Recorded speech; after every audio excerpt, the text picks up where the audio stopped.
آج کا کلام ہم نے ضرب کلیم سے چنا ہے جس کا نام ہے مکہ اور جنیوا، جہاں پہ یو این یا یونائٹڈ نیشن یا اقوام متحدہ جہاں پہ ہے اس جگہ کا نام ہے جنیوا، جہاں پہ ان کا ہیڈ کوارٹر ہے۔ اس دور میں اقوام کی صحبت بھی ہوئی عام، پوشیدہ نگاہوں سے رہی وحدت آدم۔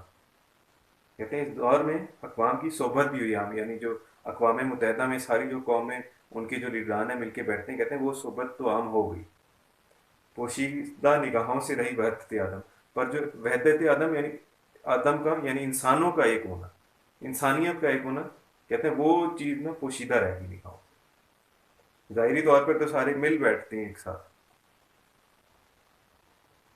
تفریق ملل حکمت افرن کا مقصود، اسلام کا مقصود فقط ملت آدم۔ کہتے ہیں جو تفریق ملل یعنی قوموں کو یا ملتوں کو بانٹنا، ان میں تفریق کرنا، ان میں فرق کرنا، یہ حکمت اس کی یہ فرنگیوں کی حکمت ہے۔ حکمت افرن کا مقصود، اور ان کا مقصد یہ کہ قوموں کو بانٹ کے رکھو۔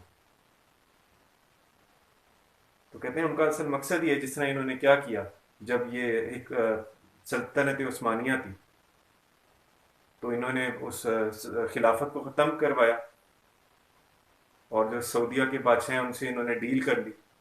تو کہتے ہیں ان کا تو مقصد یہی ہے کہ قوموں کو بانٹا جائے۔ اسلام کا مقصود فقط ملت آدم، اور اسلام کا مقصد یہ کہ تمام انسانوں کو نا ایک جگہ کیا جائے۔ تو وہ خلافت کا جو کانسیپٹ ہے وہ اسی طرح ہی ہے کہ تمام مسلمان امت یا قوموں کو ایک کیا جائے بالکل۔ یعنی اسلام کا تو یہ مقصد ہے، اور صرف یہ نہیں، پوری انسانیت کو اکٹھا کرنا آخر میں مقصد ہے۔ مکے نے دیا خاک جنیوا کو یہ پیغام، کہتے ہیں مکے نے یعنی اسلام جو پیغام دیتے ہیں جنیوا کو، جو اقوام متحدہ ہے، جمعیت اقوام یا قوموں کی جمعیت ہو جائے کہ جمعیت آدم یا آدم جو انسانیت کی وہ ایک اکٹھے ہو جائے،